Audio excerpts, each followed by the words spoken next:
Guys आज चाहिँ हामी हस्पिटल आएको होइन, बुढाबुढी हस्पिटल आएको। तपाईँ भिडियो एक्सरे गरियो। भिडियो एक्सरे गर्दाखेरि चाहिँ होइन खुसीको खबर रहेछ। मेरो बुढी पनि सेकेन्ड बेबीको माता जीवनमा सुरु गर्नुभएछ। अब हाम्रो 2 मन्थ रनिङ भइसक्यो चाहिने बुढी। त्यही भएर खबर चाहिँ खुसी पाइयो। त बधाई छ मेरो बुढीलाई। सेकेन्ड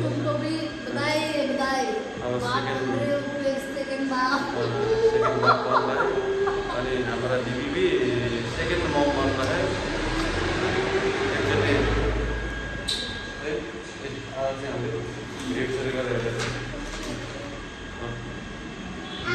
टू मंथ को बेबी चाहिँ अहिले रनिङ भइरहेछ।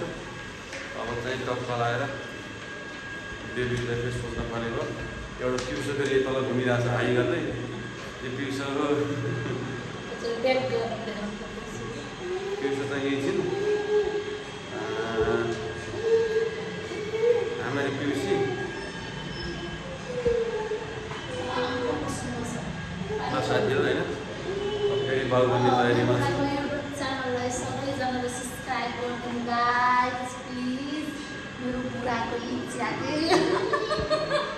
मेरो पिउसी रहेछ। मेरो छोरो चाहिँ रिसाएर बेहाल छ।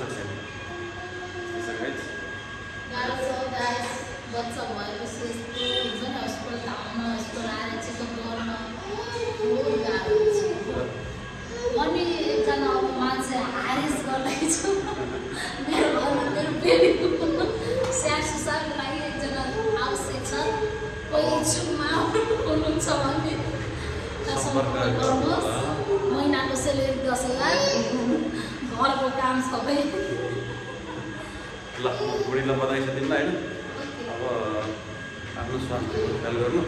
जब समय भरि छोड्नुको वेट सामान नउठाउनु है। त्यही हो आफ्नो स्वास्थ्यको ख्याल गर। अब सेकेन्ड बेबीको चाहिँ राम्रो गरेर होइन एउटा पिउसो यही छ हाम्रो। ल मेरो प्यारो साथीहरू सबैलाई बाई। मेरो प्लिज सब्सक्राइब गरिदिनु होला मेरो प्यारो साथीहरू।